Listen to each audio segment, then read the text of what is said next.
Se a sua intenção é ser lembrado pelo que você fez, Jesus vai te colocar de lado. Sabe por quê? Porque o que nos remete a esse legado é o que ele fez há 2000 anos atrás, dizendo: sim, Pai, eu vou obedecer a você, eu irei morrer pelos meus filhos, que até então não era ainda, porque eles terão a oportunidade de dizer sim para mim. Ele nos chama para uma vida de arrependimento. Quem pode dizer amém?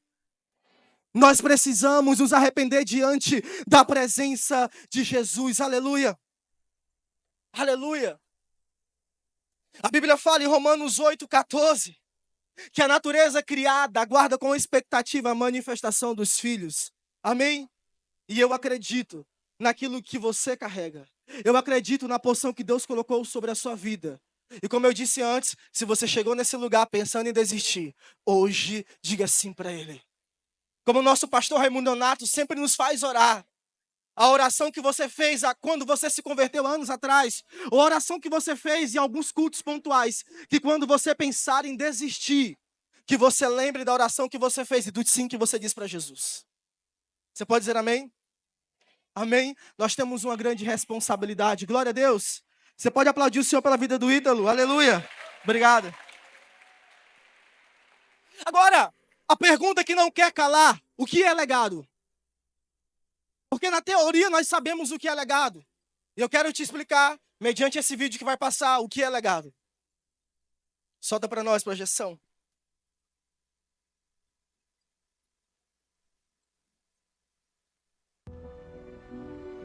O que você deixará quando partir? O legado não é o que você tem, é o que você entrega. É fé que se transmite, amor que permanece, verdades que ecoam na eternidade. O maior legado é viver com Jesus e deixar que os outros o conheçam por sua vida. Combati o bom combate, acabei a carreira, guardei a fé. 2 Timóteo 4:7. Aleluia. O que você... Isso é legado. Legado é o que continua depois que a gente vai embora. Amém? Então nós temos essa responsabilidade, porque um legado de fé é medido pela forma como você vive hoje. Por que eu trouxe para o tempo presente?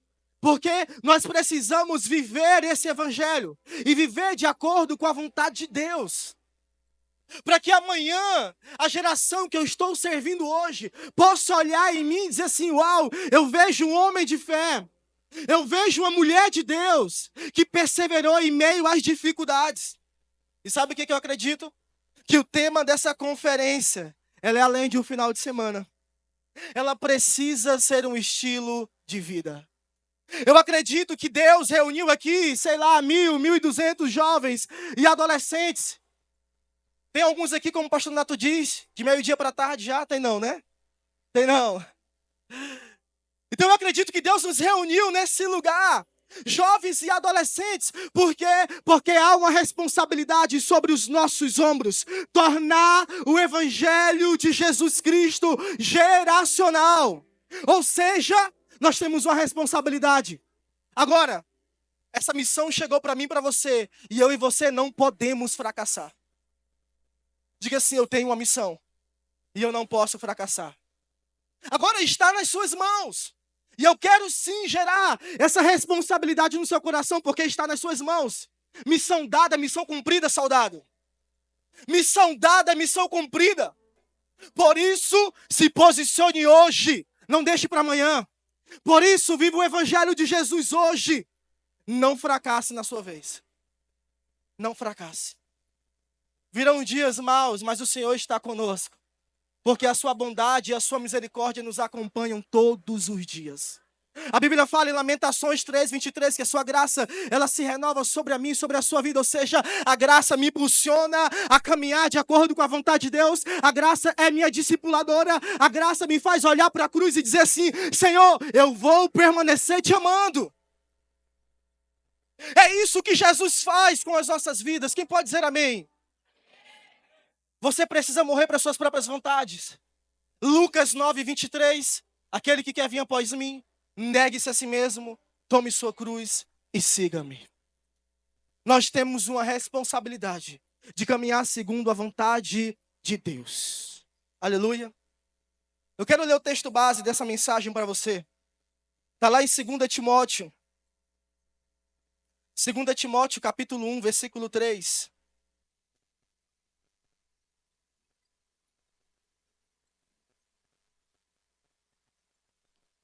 O texto diz assim: dou graças a Deus a quem sirvo com consciência limpa. Repita comigo, consciência limpa. Como os serviram os meus antepassados, ao lembrar-me constantemente de você, noite e dias, em minhas orações. Lembro-me das suas lágrimas e desejo muito vê-lo para que a minha alegria seja completa.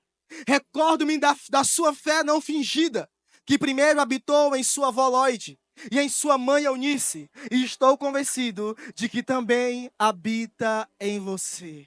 Diga assim, uau, que texto! Que texto poderoso! Sabe por que esse texto é poderoso?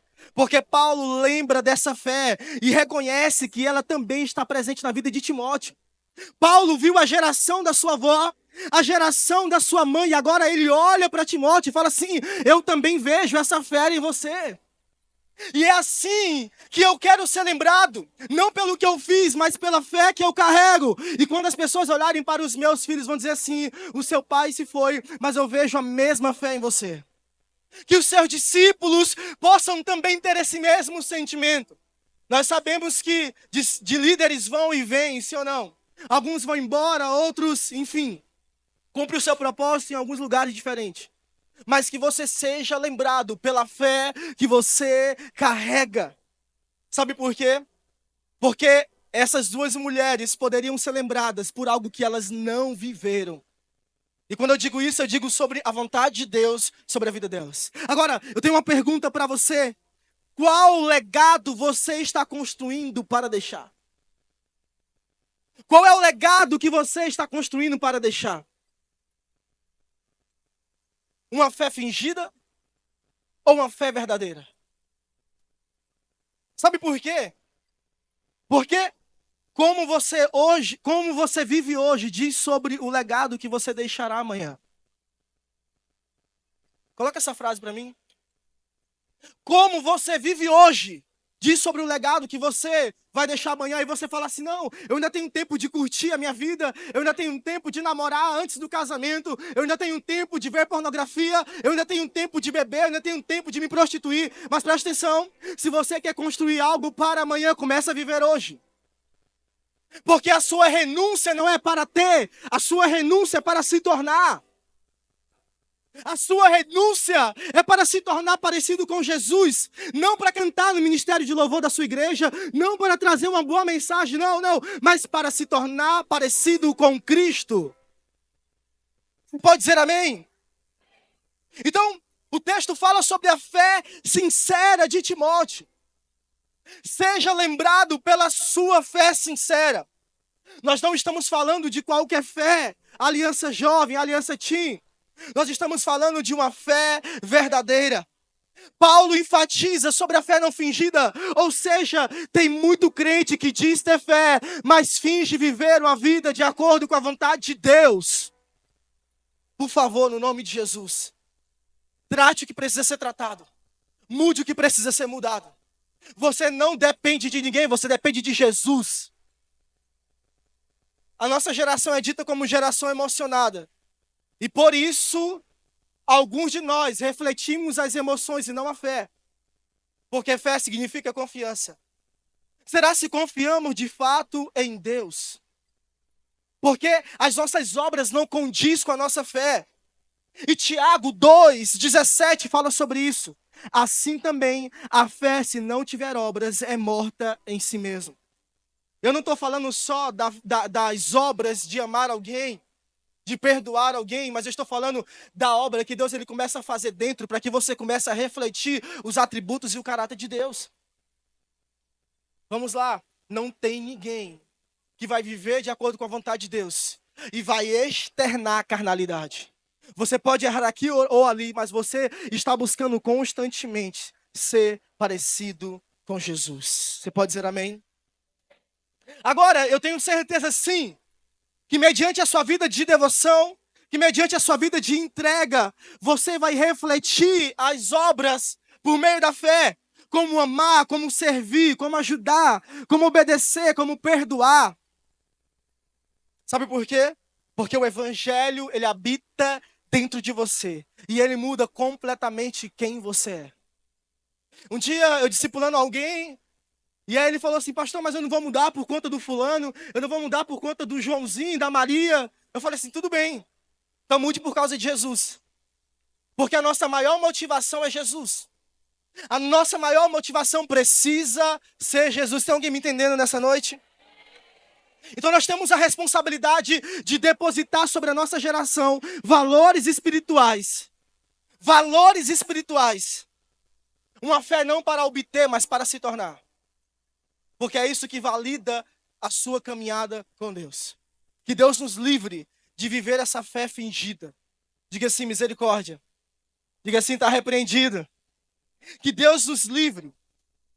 Porque essa fé, ela não fala apenas da minha crença, mas ela revela a maneira genuína de como vivemos e a professamos.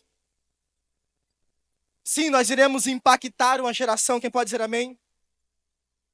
Mas, se eu digo que estou no Senhor e não vivo de acordo com a vontade dele, as verdades que eu confesso com a minha boca hoje se tornam uma mentira amanhã. Porque o que eu professo não condiz com a minha conduta. Então, eu quero, tanto eu como você, subirmos de nível para o nível de discipulado com Cristo, onde Ele vai moer com as nossas vidas, com as nossas vontades. Irmãos, presta atenção. A gente é tão ruim que o discipulador está dizendo, melhore nisso, e você não, está tudo bem. O seu pai está dizendo e você continua teimando. Sabe por quê? Porque nós somos obstinados. Um homem chamado Paul Washer, conhecido, né? Muito conhecido, no seu livro O Verdadeiro Evangelho, ele fala algo interessante. Ele fala que como é que um peixe ele sabe que está dentro d'água, se ele nasce dentro da água? Como é que um homem ele entende que é pecador se ele nasce no pecado? Sabe quando reconhecemos que somos pecadores? Quando nós temos uma revelação de que ele é. E às vezes a gente é obstinado, sim ou não? Quem já deu muito trabalho aqui, levanta a mão. Ninguém quer levar. Deu muito trabalho. O Duarte disse que dá até hoje. Não, tá melhorando, Duarte. Fica tranquilo. Nós precisamos caminhar de acordo com a vontade do Pai, amém? Sabe por quê? Porque olha o que Paulo fala para Timóteo, 2 Timóteo 4, versículos 6 ao 8.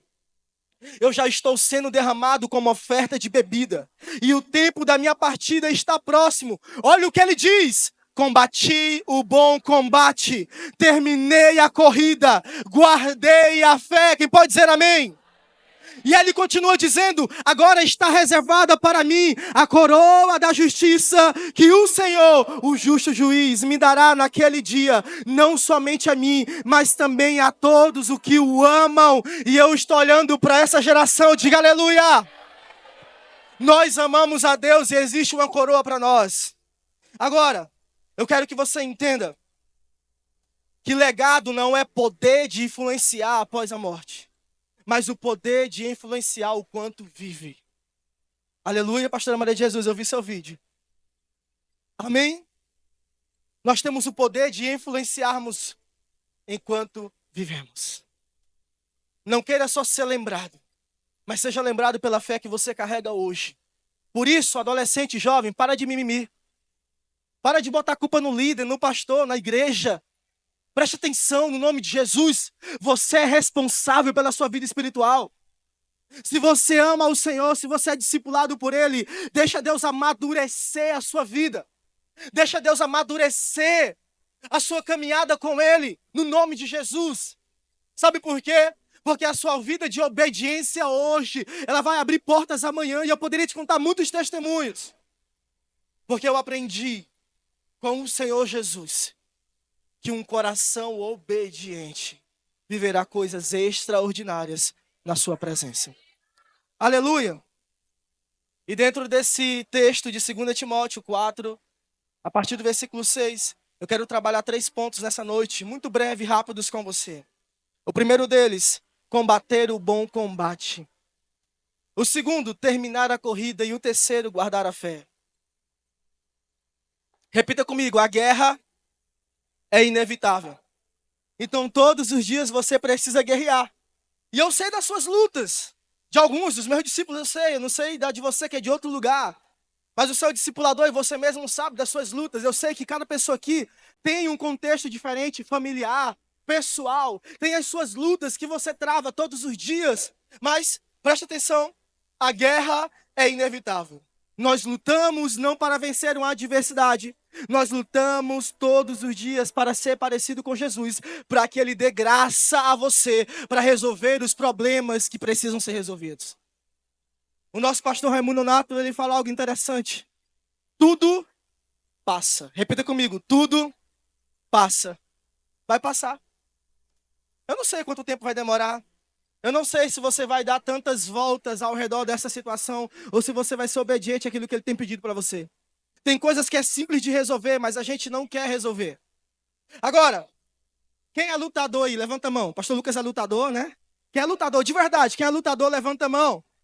Irmãos, eu já fui lutador um dia. Coloca a foto aí no telão. E eu peguei a foto. Presta atenção. Eu peguei a foto que eu fui campeão, né? Que eu não vou pegar uma que eu não fui. Irmãos, eu era lutador de karatê. Cadê os karatecas? Tem algum karateca aí? Tem? Os. Cadê? Cadê os karatecas? Irmãos, eu já fui lutador um dia. E no combate só vence quem se prepara. Sim ou não? Não só fisicamente, mas emocionalmente também. Eu me lembro que quando eu perdia, eu ficava endemoniado. Eu jogava a luva para cima, gritava com o juiz, zangado, porque tinha perdido. Mas você precisa entender que você precisa se trabalhar. Você precisa do fruto do Espírito na sua vida. Você precisa ser parecido com Jesus. E no combate você vai sair ferido. Mas o importante é sair com a vitória. Você vai se machucar, um golpe pega aqui, outro ali, um chute na cabeça, te joga no chão, mas você precisa se levantar. Sabe por quê? Porque nós confiamos no Senhor Jesus. E nós somos mais que vencedores nele. Diga amém. Tá doendo? É porque o processo ele vai nos moer. O processo ele vai mexer com as nossas estruturas. Quando você entender que você é orgulhoso e pecador, você vai falar assim: ô Jesus, pega leve.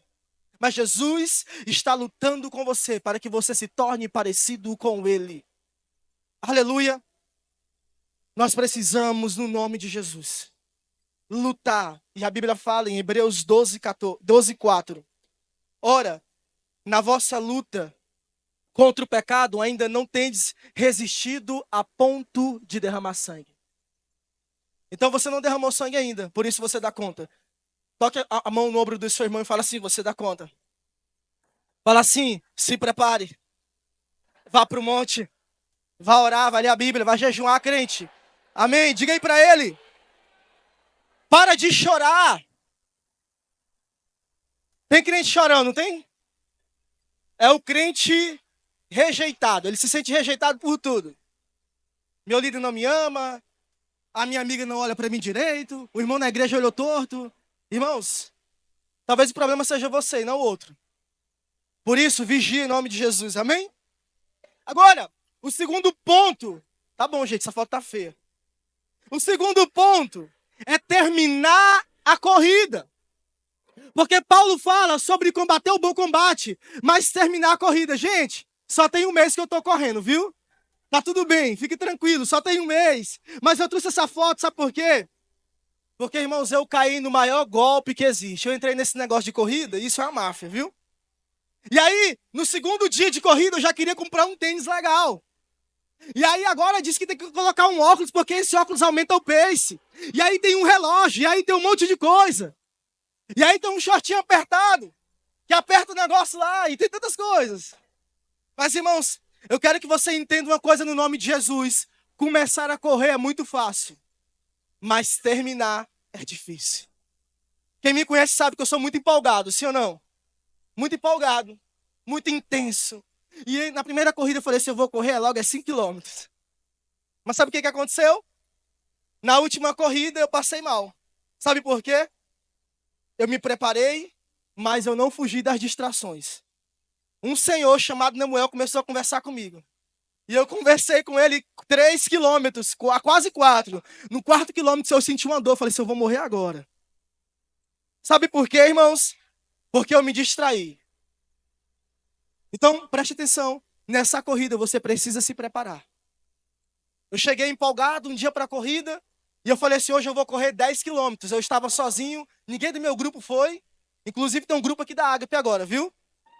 Se você quiser entrar, procure a Luana, que a Luana é administradora do grupo. E aí eu falei assim, eu vou correr 10 km. Cheguei atrasado. Só tirei a foto, não me alonguei. Sabe o que aconteceu?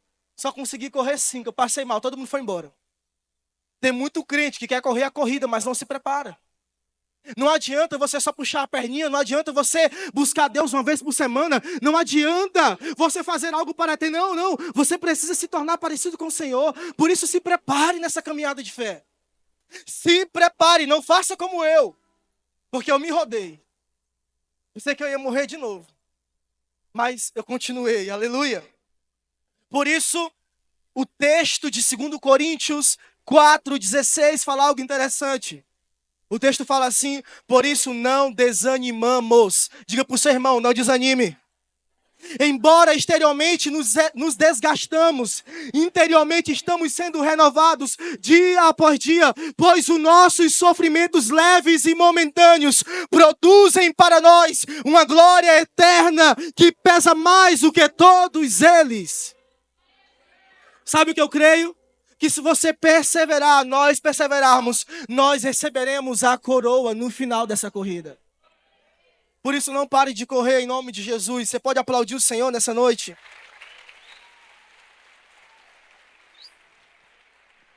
Gente, deixa eu falar a verdade aqui.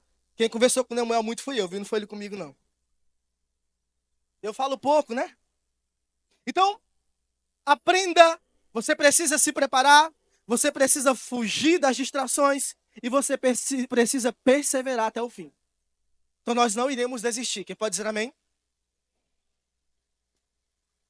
E por último, e não menos importante, nós precisamos guardar a fé. Fé significa confiança. Eu vou chegar lá. Segura a imagem aí. Fé significa confiança. Guardar a fé é permanecer firme em Deus, mesmo quando tudo ao redor diz ao contrário. Guardar a fé não é desistir, é não negociar a verdade, é seguir confiando até o último dia.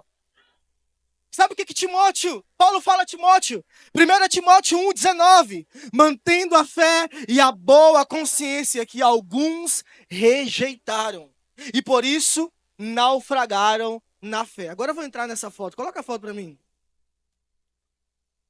Eu sou pescador, mas não é de anzol, nada contra. Não é de rede. Irmãos, eu vou atrás do peixe.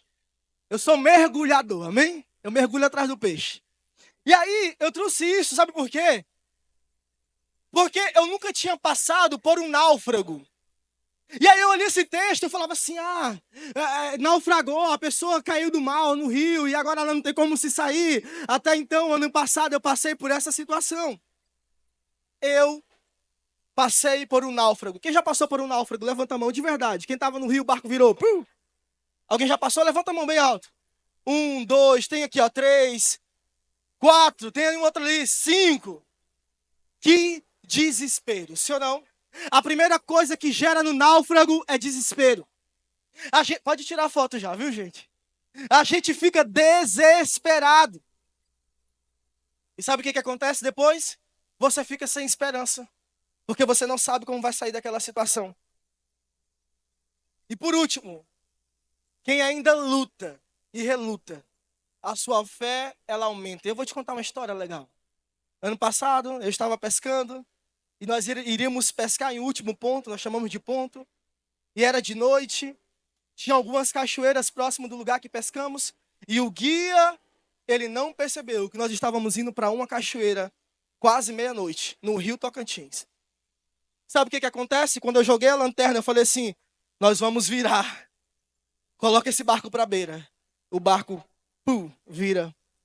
Caímos, graças a Deus a água estava aqui, muita corredeira. Não tem como colocar uma foto de uma corredeira que a gente não sabe o que é corredeira, né? Quem sabe o que é corredeira aí? É pedra com água muito forte, muita pedra e água muito forte. E aí, um amigo meu que estava comigo, levanta os braços, o mais crente da turma, levanta os braços e fala assim: Papai do céu, nos tira desse lugar. Na hora eu quis sorrir, porque eu achei engraçado, eu tava sem fé. Na minha cabeça eu falei assim: nós só precisamos nos salvar, senão vai morrer todo mundo, porque se a gente cair mais lá embaixo já era. Por que eu estou te contando essa história?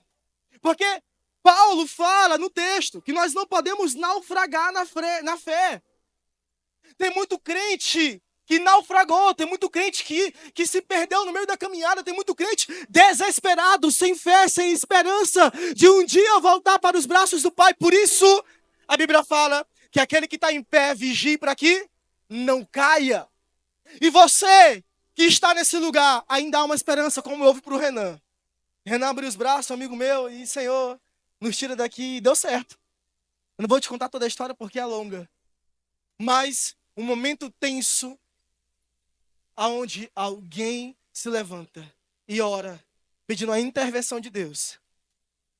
Irmãos, é bonito aqui contando para você, mas no dia foi terror, viu? Nós viemos embora ainda no mesmo dia e fomos lá pro BK comer, para comemorar, porque nós estávamos com vida. Aleluia. Deixa eu te dizer uma coisa, não naufrague na fé. Vigia. Você sabe o que você faz, você sabe como você se comporta, você sabe o que é cilada do diabo, por isso vigia. Você pode dizer amém? Você precisa vigiar. E Paulo, ele dá alguns conselhos. Paulo dá um conselho para um menino chamado Tito. Você pode ler em casa, eu não vou ler porque o texto é grande. Tito 1, do 1 ao 4. Tito, capítulo 1, do versículo 1 ao 4. Ele ressalta algo importante no texto. Eu vou ler com você. Eu, Paulo, escravo de Deus e apóstolo de Jesus Cristo, escrevo esta carta. Fui enviado para fortalecer o que, irmãos? A fé. Repita comigo, fortalecer a fé. A fé daqueles que Deus escolheu e para ensinar-lhes a verdade que mostra como viver uma vida de devoção. E eu vou parar aqui o texto. Paulo orienta Tito, a viver uma vida de devoção. Então a vida de devoção, ela é o combustível para que você possa amar o Senhor todos os dias. Devoção significa dedicar-se a algo. E nós precisamos dedicar a nossa vida ao Senhor Jesus. Sabe por quê? Porque uma vida de devoção não é um momento de oração. Ninguém constrói legado em um momento de oração. Somente com uma vida de devoção. Aí você ora um dia e daqui ora um mês depois? Não, irmãos. É todos os dias. Todos os dias você precisa amar o Senhor com tudo que você tem. Sabe por quê? Porque legado não é sobre você, é sobre Jesus de Nazaré. Deixa eu te dizer uma coisa. Se o propósito da construção do seu legado for apenas para você ser lembrado, o que você construirá é uma glória para si e não para Deus. Eu vou repetir. Se o propósito da construção do seu legado for para apenas construir algo para você ser lembrado, o que você construirá é uma glória para si e não para Deus. Diga misericórdia. Cristo vai ser glorificado por meio da sua vida, diga amém. E Paulo, ele escreve também ao menino chamado Timóteo. E ele traz uma responsabilidade gigantesca. Está lá em 1 Timóteo 4, 12. 1 Timóteo, capítulo 4, versículo 12 ao 16. Paulo fala assim a Timóteo, que ninguém te despreze pelo fato de você ser jovem. Quantos jovens tem aqui? Todo mundo, né? Que ninguém te despreze pelo fato de você ser jovem, mas você precisa ser exemplo. Exemplo na palavra, na fé, no procedimento, no amor. Amém? Nós precisamos ser exemplos. Exemplos na pureza. Paulo orienta Timóteo, e isso é viver por fé, crendo que o Senhor pode alterar todos os dias algo em mim. Se você quer deixar um legado, pegue o conselho de Paulo a Timóteo, porque primeiro, ele reconhece a fé que havia em Timóteo, isso é geracional, da sua avó, da sua mãe, agora nele. Agora segundo, ele orienta a Timóteo como viver de maneira santa e justa nessa presente era. Ele era um jovem pastor com uma grande responsabilidade, porque o que validava Timóteo não era a sua idade, o que validava Timóteo era a presença que ele carregava. A Raquel cantou sobre isso, não existe legado sem presença. Você não muda porque você é bom. Você muda porque o Senhor é bom. Por isso, eu quero finalizar com essa frase. Se alguém está sentado na sombra hoje, é porque alguém plantou uma árvore há muito tempo atrás. Nós começamos com o vídeo do nosso pastor e da nossa pastora. E se você está aqui hoje, é porque eles plantaram uma árvore há 20 anos atrás. E até muito mais, né? Porque não começou há 20 anos. É 50 anos de caminhada, o pastor Nath tem com Jesus. 50, né? 50, 60 que ele nasceu no... Com 12 anos ele aceitou Jesus. Com 8 ou foi com 12? Quem me lembra? Com 8, né? 10? Então é isso, 50 anos. Porque há 50 anos atrás, um homem decidiu viver de maneira santa e justa. Por isso, eu quero que você entenda que você tem a oportunidade de semear para essa geração, para que amanhã eles possam estar debaixo da sombra, e assim eles vão replicar isso em nome de Jesus. Sabe por quê? Porque o que nós deixamos é o que carregamos da presença de Deus. Quem pode dizer amém? Hebreus 11, 17. Eu quero convidar você a ficar de pé nessa noite, para você não pensar que eu estou mentindo. Já vou terminar. Olha o que o texto fala. Pela fé, Abraão, quando Deus o pôs à prova, ofereceu Isaque como sacrifício. Pela fé, Isaque abençoou Jacó e Esaú com respeito ao futuro deles.